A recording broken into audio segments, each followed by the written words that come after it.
할렐루야. 오늘 본문 10절에서 이렇게 시작합니다. 하나님의 아들을 믿는 자는 자기 안에 증거가 있고, 하나님을 믿는다라고 그러면 믿는다고 하는 그 사람 안에 증거가 있다는 말입니다. 어떤 증거가 있을까요? 생명이 있다는 얘기입니다. 이렇게 또 말씀을 이어갑니다. 하나님을 믿지 아니하는 자는 하나님을 거짓말하는 자로 만드나니 이는 하나님께서 그 아들에 대하여 증언하신 증거를 믿지 아니하였습니다. 이렇게 말씀하고 있습니다. 하나님을 믿지 아니하고 그 안에 하나님의 생명이 없는 자들은 하나님이 없다고 그러고 하나님을 거짓말자기라고 말한다고 그럽니다. 여러분 안에 하나님의 증거가 있습니까? 하나님의 생명이 여러분 안에 있습니까? 하나님께서 생명을 가지고 계신다는 사실을 믿느냐 이 말씀이에요. 시편 36편 9절에 보니까 시편 기자는 이렇게 말합니다. 진실로 생명의 온천이 주께 있사오니 이렇게 말하고 있어요. 시편 기자는 생명의 온천, 생명의 근원이 주님께 있다 이렇게 말씀하고 있습니다. 그런데 이 생명은 예수님에게도 있다는 것이요, 하나님께서 있는 생명이 그 아들 예수께도 있다라고 요한복음 5장 26절에서 이렇게 요한은 기록하고 있습니다. 아버지께서 생명이 자기에게 있음 같이 아들에게도 생명을 주어 그 속에 있게 하셨고 이렇게 말씀하고 있습니다. 하나님을 믿는 자들에게는 믿는 사람 그 안에 증거가 있는데 그 증거가 생명이라는 것입니다.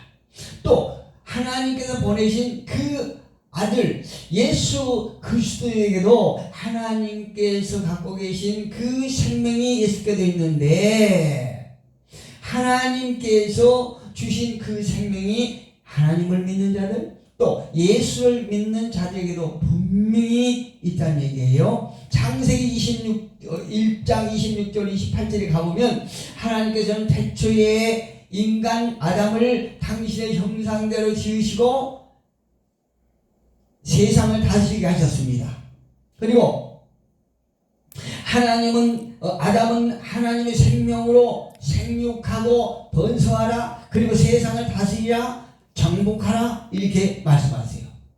그런데 이렇게 하나님의 생명을 받아서 하나님의 생명으로 말미암아 많은 것을 생육하고 또한 번성하면서 세상을 다스리고 정복했던 그 아담과 하와에게 안타까운 일이 생겼는데요. 그래서 보시면 하나님의 기준인 선악과를 범함으로 말미암아 이로 인하여 아담에게서 하나님의 생명이 떠나간 것이에요. 얼마나 안타깝습니까? 이제 하나님의 생명이 떠나간 아담은 어떻게 되었을까요? 하나님의 생명이 떠난 아담에게는 육신만 남은 것입니다. 그 안에 살아계신 하나님의 생명이 있었는데 하나님의 어떤 기준의 법을 범함으로 말미암아 하나님의 생명이 떠나갔다는 것입니다. 이게 쉽게 얘기하면은 아담에게는 알맹이가 없는 껍데기만 있다는 거죠. 여러분, 알맹이가 더 가치 있는 것입니까? 껍데기가 더 가치 있는 것입니까? 알맹이가 없는 껍데기는요 아무 필요 없는 그 형상에 불과한 것입니다. 모든 나무의 뿌리 존재가 어떠한가에 따라서 열매가 정해지듯이 인간의 뿌리인 죄인 아담의 후손인 모든 인간은 죄일 수밖에 없습니다. 왜요? 우리는 아담의 후손이죠. 우리 인간의 뿌리는 아담이거든요. 그런데 아담이 어떤 상태에 있느냐에 따라서 모든 인간은 그 열매가 달라진다는 말씀이에요. 우리의 뿌리 아담이 하나님의 생명이 그 안에 있었다고 그러면 저와 여러분도 분명히 하나님의 생명이 있어서 선한 좋은 열매를 맺었을 것입니다. 그러나 아담이 하나님의 말씀을 벗어나고 하나님의 생명이 그 안에서 떠나감으로 말미암아 이제 아담의 후손인 모든 인간에게는 그 열매가 먹지 못할 육신의 열매만 맺게 되어 있다는 말씀이에요. 여러분, 육신의 열매는 결국은 멸망뿐인 것입니다. 로마서 6장 20절에 보니까 너희가 그때에 무슨 열매를 얻었느냐? 이제는 너희가 그 일을 부끄러워하나니, 제약된 그 일을 부끄러워하나니, 먹지 못할 열매를, 썩은 열매를 맺는 그날을 부끄러워하다니, 이는 그 마지막이 사망이라. 죄의 싹은 사망이라고 그랬지요. 그러나 여기서 끝나는 것이 아니고 하나님께서는 인간 세상을 불쌍히 여기셨습니다. 그리고 사랑하셨습니다. 그래서 하나님께서 인간을 불쌍히 여기시고 사랑하시기 때문에 중대한 계획을 세우십니다. 그 계획은 어떤 것일까요? 다름 아닌 여러분도 잘 아시는 여자의 후손인 예수님을 통하여 인간에게 하나님의 생명을 주시기로 계획한 것이라는 거죠. 신명기 30장 15절로 보니까 보라, 내가 오늘 생명과 복과 사망과 화를 내 앞에 두었나니. 인간에게 말씀하세요. 보라, 내가 오늘 너 앞에 생명과 복과 또 그 반대로 사망과 화를 너 앞에 두었나니, 이렇게 말씀하세요. 이 말씀을 우리가 해석해 보면 너희가 두 눈으로 똑똑히 보고 또 자세히 살펴보고 올바른 선택을 하게 될 것이다, 이렇게 말씀하세요. 무엇을요? 우리 앞에 놓인 생명과 복과 사망과 화를. 여러분은 생명과 복을 선택하실 것입니까? 아니면 사망과 화를 선택하기를 원하십니까? 이거는 묻는 제가 어리석지요? 여러분은 현명한 판단을 하시기를 주님의 이름으로 축복합니다. 그리고 여러분은 어떤 것을 선택할 것인가? 하나님께서는 지금 이 시간에도 여러분에게 묻고 계십니다. 요한일서 2장 25절에 이렇게 말씀하시죠. 그가 우리에게 약속하신 것은 이것이니 곧 영원한 생명이라. 할렐루야. 하나님께서 창세기에서 여자의 후손 예수 그리스도를 약속하셨는데요, 그 예수 그리스도야말로 영원한 생명이라는 것입니다. 하나님께서는 거짓말을 하실 수 없는 분이심을 여러분 믿으시기를 주님의 이름으로 축복합니다. 실제로 하나님께서는요, 그 일을 이루시기 위해서 예수님을 이 땅에 보내셨고, 또한 저와 여러분의 죄를 담당하시고 십자가에 죽임을 당하시면서 이렇게 말씀하세요. 예수께서 심포도주를 받으신 후에 이르시되 다 이뤘다고 말씀하세요. 무엇을 이뤘을까요? 다 이루었다라고 하시면서 머리를 숙이니 영혼이 떠나가시니라, 이렇게 요한복음 19장 30절에서 말씀하고 계시는 것입니다. 그리고요, 영원한 해결을 위해서 하늘나라로 올라가셨지요. 하나님의 아들 독생자 예수 그리스도께서는 이 땅에 모든 죄인들의 죄를 담당하신 후에 이제 하나님의 능력으로 다시 사시고, 하나님께서 살리신 그 예수 그리스도는 다시 하나님의 우편 보좌로 가신 것입니다. 요한복음 20장 17절에서 이렇게 말씀하세요. 이 땅에 계시면서 하신 말씀이요, 예수께서 이르시되 나를 붙들지 말라. 내가 아직 아버지께로 올라가지 아니하였노라. 너는 내 형제들에게 가서 이르되 내가 내 아버지 곧 너희 아버지 내 하나님 곧 너희 하나님께로 올라간다 하라, 이렇게 말씀해요. 이 설교를 준비하면서 이 대목이 저는 굉장히 감동을 받았습니다. 어떤 대목이냐면, 나를 붙들지 말라. 내가 아직 아버지께로 올라가지 아니하였노라. 너는 내 형제들에게 가서 이르되 내가 내 아버지, 예수님께서 말씀하세요. 당신의 아버지 곧 너희 아버지, 예수님의 아버지 되신 하나님께서 저와 여러분의 아버지가 되신다는 거지. 내가 내 아버지 곧 너희 아버지, 내 하나님 곧 너희 하나님. 예수님의 하나님이 저와 여러분의 하나님도 되신다. 이렇게 말씀하세요. 내 하나님 곧 너희 하나님께로 올라간다 하라. 이렇게 그 자리에 참여하지 않는 자들에게 전하라. 이렇게 말씀하세요. 우리 히브리서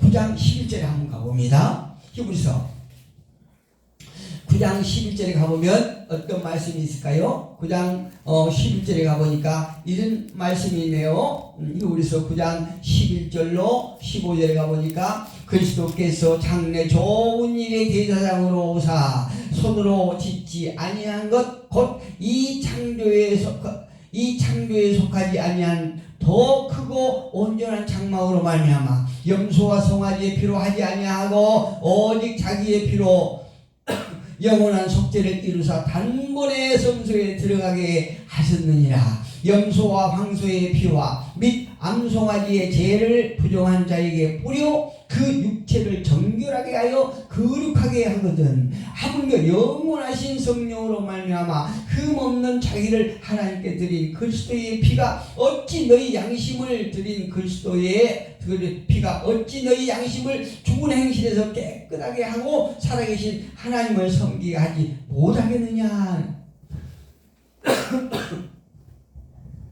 구약에서요 짐승의 피를 잡아서 하나님께 제사할 적에도 우리의 피가 깨끗하였는데 어찌 그리스도 예수의 피가 우리의 양심을 죽은 행실에서 깨끗하게 할 수 없겠느냐 이렇게 반문하고 계신 것입니다. 깨끗하게 하고 살아계신 하나님을 섬기게 하지 못하겠느냐. 15절 한번 더 읽어봅니다. 이로 말미암아 그는 새 언약의 중보자시니 이는 첫 언약 때의 범한 죄에서 속량하려고 주사 부르심을 입은 자로 하여금 영원한 기업의 약속을 얻게 하려 하심이라. 할렐루야. 이 말씀은요 이제 예수 그리스도께서는 이 땅에 오신 것은 1년에 한 번씩 죄를 지음으로 말미암아 그 유효기간을 1년으로 했던 것을 영원한 생명을 우리에게 주시기로 하신 것입니다. 이제 우리는 어떻게 할까요? 지금까지 사건을 믿기만 하면 거듭나는 것이에요. 지금 우리가 소교에서 지금까지 히브리서 9장 11절 15절까지 다 우리가 자세히 알아봤죠. 이 사건을 믿는 자들에게 거듭나는 역사가 있는 것이라 이 말씀이에요. 그러면 우리 영 안에 하나님의 생명이 들어오는 것이에요. 할렐루야. 요한복음 3장 3절로 8절에 보니까 예수께서 대답하여 이르시되 진실로 진실로 내게 이르노니 사람이 거듭나지 아니하면 하나님의 나라를 볼 수 없느니라. 니고데모에게 말씀하세요. 저와 여러분에게 말씀하세요. 오늘도 예수를 믿지 않는 자들에게 예수님께서 말씀하세요. 예수님께서 하신 말씀을 너무나 니고데모가 궁금해합니다. 그러면서 이렇게 물습니다. 내가 모태에 다시 들어갔다 나와야 합니까? 이렇게 반문합니다. 그때 예수께서 이렇게 대답하시에요. 예수께서 대답하시되 진실로 진실로 내게 이르노니 사람이 물과 생명으로 나지 아니하면 하나님의 나라에 들어갈 수 없느니라. 구원받을 수 없다는 거죠. 물과 생명으로 나지 아니하면 하나님 나라에 들어갈 수 없다는 것입니다. 6절에서 말씀하세요. 육으로 난 것은 육이요 영으로 난 것은 영이니 오직 우리는 영으로만이 구원받을 수 있는 것이에요. 어떤 영으로? 예수의 영으로만 구원받을 수 있는 것입니다. 하나님께로 온 것은 이 생명의 영원한 생명이에요. 누구라도 이것을 믿는 자에게는 사망이 없고 심판에서 건짐을 받게 되는 것입니다. 성경이 그렇게 말씀하시는 것이에요. 이어서 요한복음 5장 24절에서 분명하게 말씀하세요. 내가 진실로 진실로 너희에게 이르노니 내 말을 듣고 또 나를 보내신 이를 믿는 자는 예수 그리스도를 믿고 예수 그리스도의 입술로 나오는 말을 믿고 예수 그리스도를 보내는 하나님을 믿는 자는 영생을 얻었고 할렐루야 영원한 생명을 얻었고 심판에 이르지 아니하나니 사망에서 생명으로 옮겼느니라. 할렐루야.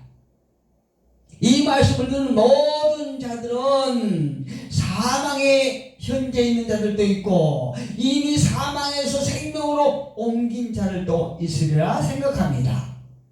그러나 이 방송을 말씀을 듣는 모든 자들에게 이제 생명의 사망의 자리가 있을지라도 이 말씀을 통하여 생명의 세상으로 옮기는 귀한 축복의 역사가 있기를 주님의 이름으로 축복합니다.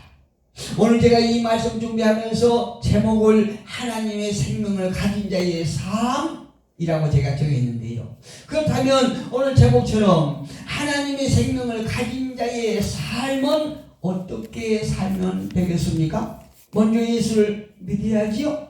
교회를 다닌다고 생명을 얻는 것은 아니지 않습니까?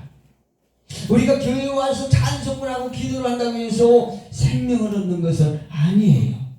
요한복음 3장 15절 17절에 말씀하세요. 하나님이 세상을 이처럼 사랑하사 독생자를 주셨으니 이는 그를 믿는 자마다 멸망치 않고 영생을 얻게 하려 하심이라. 하나님이 그 아들을 세상에 보내신 것은 세상을 심판하려 하심이 아니요 그로 말미암아 세상이 구원을 받게 하려 하심이라. 할렐루야. 믿는다는 것은 무엇이라고 생각하십니까, 여러분? 믿는다는 것은요, 하나님께서 보내신 그를 영접한다는 것입니다. 하나님의 말씀을 받아들인다는 것입니다. 요한복음 1장 12절에서 말씀하지 않습니까? 영접하는 자, 예수를 영접하는 자, 하나님의 말씀을 믿는 자, 영접하는 자, 곧 그 이름을 믿는 자들에게는 하나님의 자녀가 되는 권세를 주셨으니. 할렐루야. 저와 여러분이 하나님을 믿고 하나님의 말씀을 믿고 하나님께서 보내신 예수 그리스도를 믿는다라고 하면 저와 여러분도 이미 하나님의 자녀가 되는 권세를 받은 것을 믿으시기를 주님으로 축복합니다. 하나님의 자녀가 되는 길은 지금까지의 사건을 믿고 입으로 신뢰하는 것입니다. 그리고 그분을 나의 구주로 받아들이는 것입니다. 하나님께서요, 예수 그리스도를 죽은 자 가운데 살리심을 믿는 것입니다. 이것이 구원받는 길이에요. 그리고 하나님의 생명을 얻는 길인 것입니다. 그리고 예수 이름으로 예수 안에서 사는 것이 우리가 하나님의 생명을 가진 자들이 살아가는 삶의 모습인 것입니다.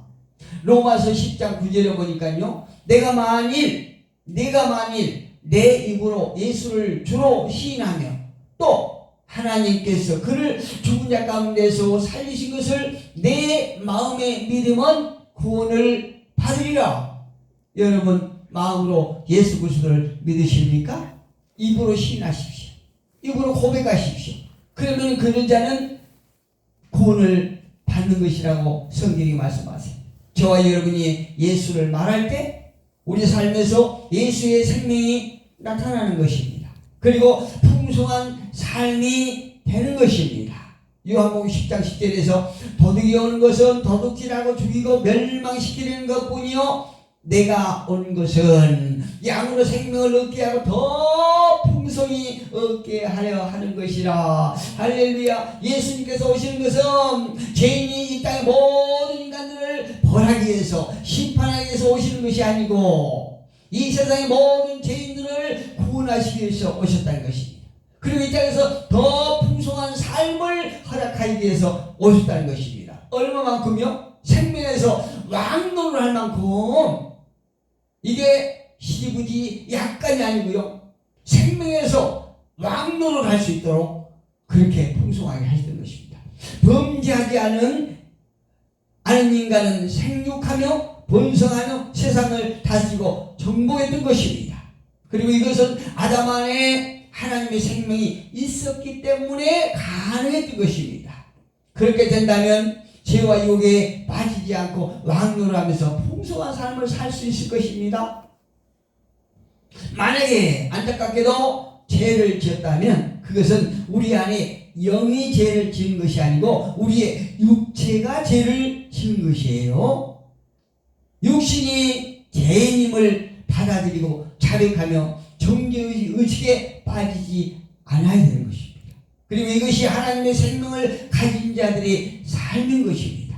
저와 여러분 안에 있는 하나님의 생명이 예수의 생명과 같다는 것을 기억하시고 예수님을 닮아가는 그리고 그분과 같은 삶을 살아갈 수 있도록 성령님을 의지하십시오. 그러면 우리의 연약함을 그분이 도우실 것입니다. 요한일서 4장 18절에서 말합니다. 사랑 안에 두려움이 없고 온전한 사랑이 두려움을 내쫓나니. 여러분, 하나님은 사랑이시죠? 그 사랑이 우리 안에 있다라고 그러면 두려움을 내쫓는다고 말씀하죠. 두려우면은 형벌이 있습니다. 두려워하는 자는 사랑 안에서 온전히 이루지 못하느니라. 이렇게 말씀하세요. 저와 여러분의 삶이 예수님 닮음으로 강건하며 풍성히 누리는 삶이 되기를 주님의 이름으로 축복합니다. 기도하겠습니다.